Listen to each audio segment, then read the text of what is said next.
누가복음 17장 11절부터 19절까지의 말씀입니다. 누가복음 17장 11절부터 19절까지 말씀. 제가 홀수를 읽고 성도님들께서 짝수를 읽으시면 되겠습니다. 누가복음 17장 11절부터 19절까지 주보에도 있고 앞에 화면에도 있습니다. 예수께서 예루살렘으로 가실 때 사마리아와 갈릴리 사이로 지나가시다가 마을에 들어가시니 나병 환자 10명이 예수를 만나 멀리 서서 소리를 높여 이르되 예수 선생님이여 우리를 불쌍히 여기소서 하거늘 우시고 이르시되 가서 제사장들에게 너희 몸을 보이라 하셨으니 그들이 가다가 깨끗함을 받으니라. 그 중에 한 사람이 자기가 나은 것을 보고 큰 소리로 하나님께 영광을 돌리며 돌아와 예수의 발 아래에 엎드려 감사하니 그는 사마리아 사람이라. 예수께서 대답하여 이르시되 10사람이 다 깨끗함을 받지 아니하였느냐? 그 9은 어디 있느냐? 이방인들 외에는 하나님께 영광을 돌리러 들어온 자가 없느냐 하시고 그에게 이르시되 일어나 가라 내 믿음이 너를 구원하였느니라 하시더라. 아멘. 감사하는 사람의 믿음이라는 말씀으로 오늘 은혜를 받고자 합니다. 계속해서 지난주에 이어 감사에 대해서 말씀을 전하고 있습니다. 지금 계절이 추수하는 계절이에요. 결실의 계절입니다. 지난주에 저희가 11월 3일부터 지난 12일까지 한국에서 청소년들이 미국을 방문했었습니다. 그 청소년들이 함께 우리와 같이 예배도 드리고 식사도 하고 너무나 좋은 시간을 보내고 잘 돌아갔다고 연락이 왔습니다.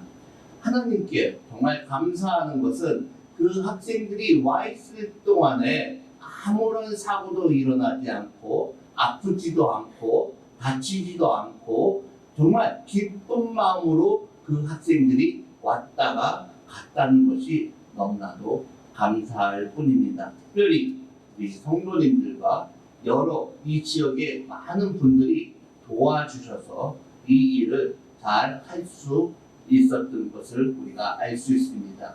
이 학생들이 편지를 쓰고 왔어요. 제가 나중에 한번 복사를 해서 보여드리겠는데 너무나 감사했습니다. 너무나 잘 돌봄을 받았습니다. 우리가 새로운 미국이라는 세상을 보고 우리도 앞으로 미국에 와서 공부하고 살고 싶은 마음이 들었습니다. 그리고 우리에게 정말 따뜻하게 환영해 주시고 고맙게 해주신 모든 분들에게 정말 감사합니다 라고 편지를 쓰고 갔습니다. 그 학생들이 비전을 갖고 앞으로의 미래를 향해서 나아갈 것을 우리는 믿고 기도하여야 할 것입니다. 사랑하는 성도 여러분, 오늘 우리는 말씀에서 보니까 예수님께서 길을 가다가 만난 10명의 나병 환자를 만나는 그러한 스토리가 오늘 나오게 되는 것입니다. 그 나병 환자 모두는 절망 가운데 있습니다. 그리고 그들은 공동체에서 쫓겨나서 멀리 있었어요. 예수님이 지나가는데 그곳에 가까이 가서 한 것도 아니라 멀리 서서 말을 했습니다. 부르짖었어요. 소리쳤어요. 그들은 마음에 대한 소망도 비전도 다 없었던 그러한 사람들이었습니다. 그런데 놀라운 것은 예수님을 멀리서 바라보고 만나는 순간 그들의 모든 것은 바뀌었습니다. 더 놀라운 것은 그 많은 10명의 나병 환자 중에서 예수님께 치료받고 감사하다고 돌아온 사람이 몇 명이에요? 한 사람밖에 없다는 것입니다. 이게 놀라울 뿐이에요. 아니 그 10명이 다 치료를 받았는데 어떻게 한 사람만 감사한 그러한 사건이 일어났느냐. 예수님께서 물어봅니다. 10사람이 다 깨끗함을 받지 아니하였느냐. 그리고 그 9은 다 어디 갔느냐라고 물어보십니다. 오늘 이 말씀은 감사하는 사람에게 주시는 특별한 은혜, 그리고 감사가 믿음을 어떻게 완성시키는가에 대한 그러한 말씀이 적혀져 있는 것입니다. 오늘 말씀을 통해서 하나님께 돌아오는 한 사람, 감사하는 한 사람이 되기를 이 시간 주님의 이름으로 축원합니다. 예수님을 바라보는 사람은 절망의 자리에 있어서도 외칠 수가 있습니다. 나병 환자들은 멀리서 예수 선생님, 우리를 불쌍히 여기소서 하고 큰 소리로 외쳤습니다. 13절에 보니까 뭐라고 써 있어요? 한번 읽어보겠습니다. 시작. 예수 선생님이여 우리를 불쌍히 여기소서.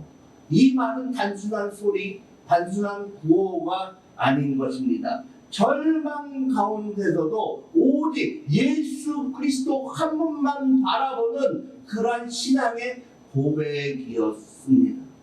그들의 인생은 이미 끝난 것 같았어요.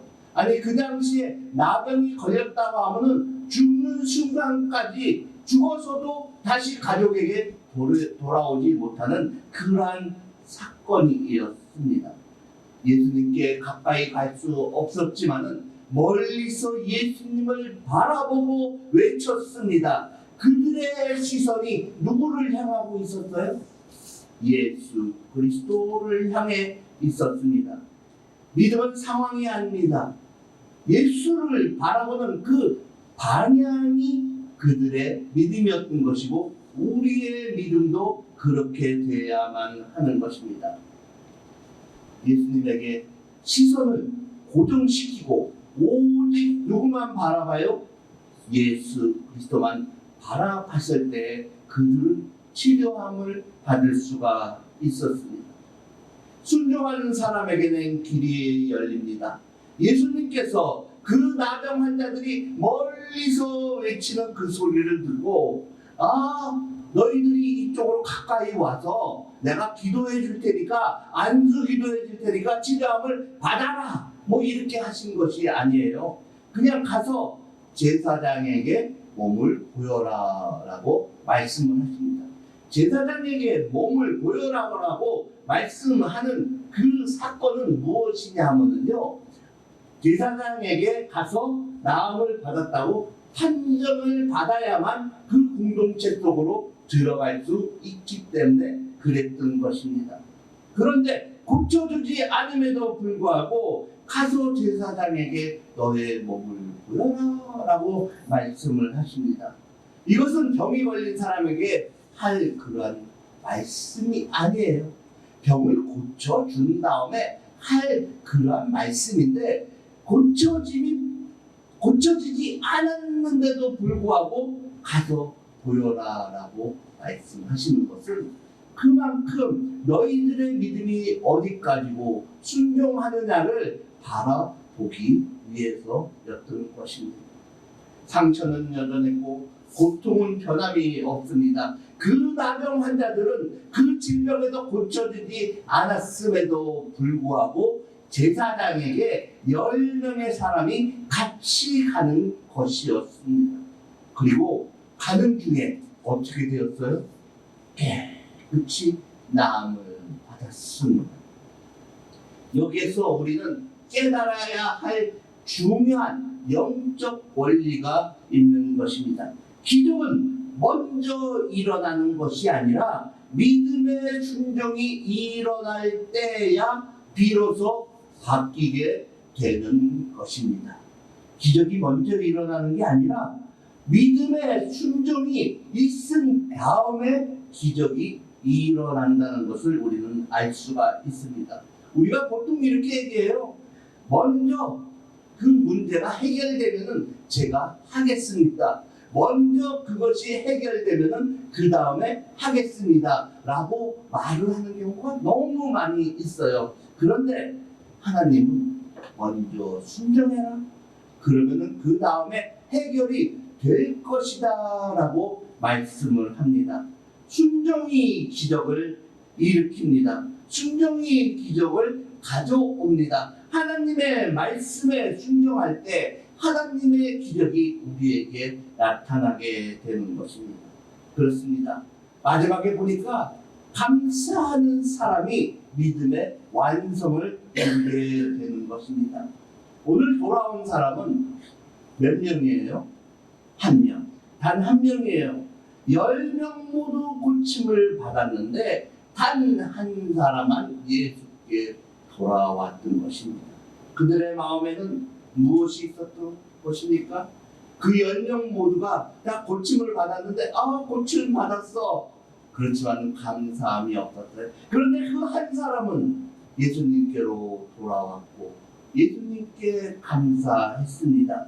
예수님은 그 한 사람에게 이렇게 말씀하십니다. 일어나 가라. 내 믿음이 너를 구원하였느니라. 어떻게 해요? 일어나 가라. 내 믿음이 너를 구원하였느니라. 9명은 병고침을 받았지만 구원함이 없어요. 그렇지만 그 한 사람은 병고침도 받고 구원함도 얻었던 것입니다. 주님은 감사를 믿음으로 인정하시고 감사를 믿음으로 인정했기 때문에 구원하여 주셨던 것입니다. 감사는 예의가 아니라 구원의 자리로 이끄는 믿음의 반응이고 결론인 것입니다. 우리 성도 여러분, 감사가 어떻다고요?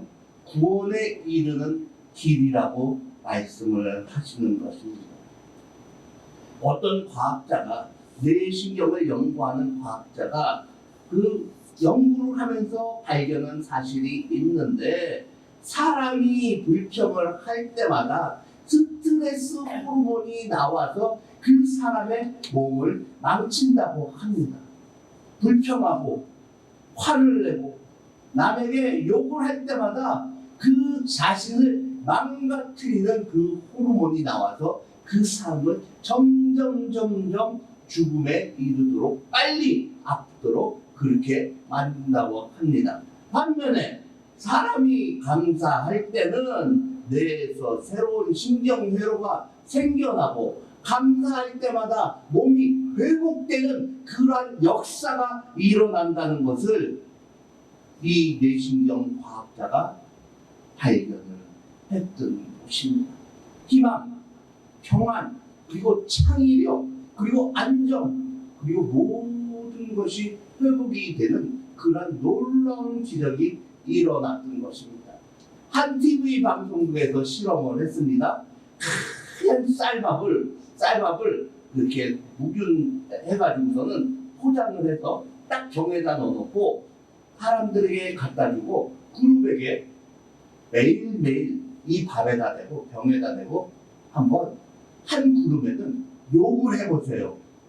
아침마다 볼 때마다 이 병 안에 있는 하얀 밥에게 욕을 해보라고. 또 한 그룹에게는 예쁘다, 참 잘했다, 칭찬해보라 라고 그렇게 두 가지 그룹에다가 나눠주면서 과제를 주었습니다. 한 보름 있다가 가서 보니까 텔레비전 방송국에서 직접 한국의 텔레비전 방송국에서 실험을 한 거예요. 욕을 한 그룹의 그 밥은 그 안에 시커멓고 나쁜 곰팡이가 끼어가지고 그 밥은 다 썩어 있었어요. 그런데 매일매일 칭찬해주고 예쁘다 그러고 고맙다 참 사랑스럽다 라고 한 그 밥은 아주 예쁜 곰팡이가 피어도 예쁜 유익한 곰팡이가 피어났다는 것을 발견하게 되었습니다. 그렇습니다. 아무리 우리가 삶을 살아가는 동안에 그 미물이라고 할지라도 칭찬하면 잘 되는 것이고 불평하고 욕을 하면 나쁘게 되는 것을 우리는 볼 수가 있습니다. 그 밥이 알아들을까요? 알아들었기에 아마 그렇게 되었다고 생각을 합니다. 우리의 말에는 능력이 있고 힘이 있습니다. 왜? 하나님께서 우리에게 생명을 불어넣어 주었기 때문에 우리의 말에는 권세가 있고 능력이 있고 감사가 넘쳐나면 그 감사가 더욱더 시너지를 일으켜서 더욱더 큰 감사의 효과의 열매가 나타나는 것을 알아야 하는 것입니다. 예수님께 돌아온 한 사람처럼 감사하는 사람은 그의 영혼을 살리고 인생의 길을 새롭게 열어주고 주님께 구원받는 그러한 기적이 일어나게 되는 것입니다. 감사하지 않는 이유는 무엇일까요? 고침을 받았는데도 그들은 잊어먹었기 때문입니다. 가면서 보니까 몸이 나아지네, 깨끗하게 나아졌네 하고, 자 이제 빨리 제사장에 가서 몸을 보여주고 우리가 어디로 가자? 가족들에게 빨리 돌아가자. 그리고 우리가 그동안 하지 못했던 일을 해야겠다. 맛있는 것도 가서 사 먹고, 그리고 내가 하지 못했던 일을 하자라고 했기 때문에 주님께서 치료해 주었다는 사실을 잊어먹었던 것입니다.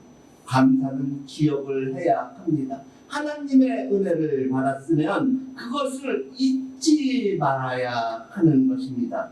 잊는 순간 은혜는 멈추고 기억하는 순간 은혜의 물결은 다시 흐르게 되는 것입니다. 하나님께서는 감사하는 사람에게 특별한 복을 주셨습니다. 그 한 사람, 돌아온 한 사람, 감사하는 한 사람에게 하나님께서는 무슨 축복을 주셨어요? 구원의 축복을 주었습니다. 그 10사람은 몸은 고침을 받았지만 구원을 받지 못했는데, 아니 9명은, 한 사람은 몸도 고침받고 구원의 축복까지 받았던 것을 우리는 보았습니다. 감사는 우리를 더 깊은 은혜의 자리로 이끌어 주십니다. 어느 교회에 한 청년이 있었습니다. 이 청년은 머리가 좋은데 가정 형편이 어려워서 대학을 갈 성적이 되었음에도 불구하고 대학을 갈 수 없었습니다. 왜? 등록금을 낼 형편이 되지 못했기 때문에. 그리고 대학을 가도 등록금을 내어도 생활할 수 있는 형편이 못됐기 때문에. 그런데 이 청년이 교회를 열심히 다니고 믿음 생활을 열심히 한 청년이었기 때문에 교회에서 그의 등록금과 생활비를 지원을 해주었습니다. 그는 눈물을 흘리면서 감사를 했습니다. 목사님, 성도님들, 언젠가 제가 꼭 갚겠습니다. 이 청년은 성실하게 가서 공부를 했고 졸업한 다음에 좋은 직장에 취직을 했습니다. 어느 날 그가 봉투에다가 헌금을 가지고 다시 교회로 돌아왔습니다. 그러면서 목사님에게 그 헌금을 드리면서 하는 얘기가, 저를 도와주셔서 너무나도 감사했습니다. 제가 좀 더 일찍 돌아와서 저보다도 더 못한 다른 사람들을 돕는데 이 헌금을 쓰고 싶긴 했지만은 제가 이 헌금을 모으느라고 저에게 지원한 그 모든 것을 갚으려고 하다 보니까 늦어지긴 했지만은 이제야 이것을 드립니다라고 말씀을 드렸습니다. 그랬더니 목사님께서는 이렇게 말씀하셨습니다. 너무나 감사합니다.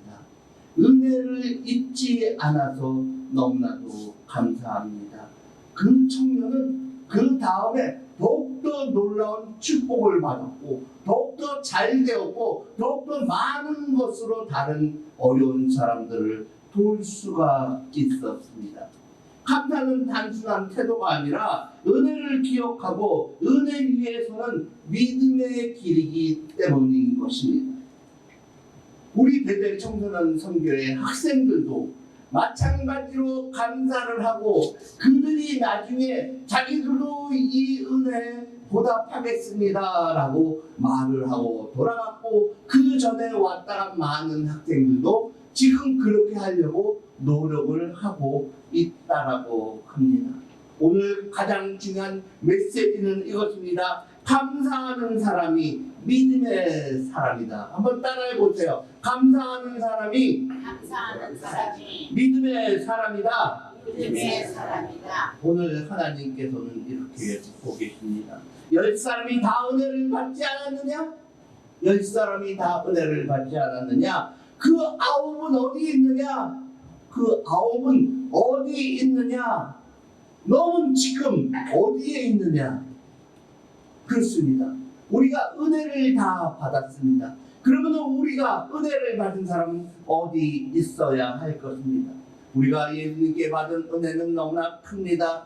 구원을 받았고요, 생명을 받았고요, 그리고 우리는 용서함을 받았고 주님의 보호함을 받았습니다. 그리고 인도하심을 받았고 가족들에게 은혜를 받았습니다. 건강함을 축복을 받았습니다. 그리고 우리는 숨 쉬는 그 호흡까지도 하나님께서 허락해 주신 것을 우리는 알고 있습니다. 이미 우리는 너무나 셀 수 없는 많은 은혜를 받은 사람들입니다.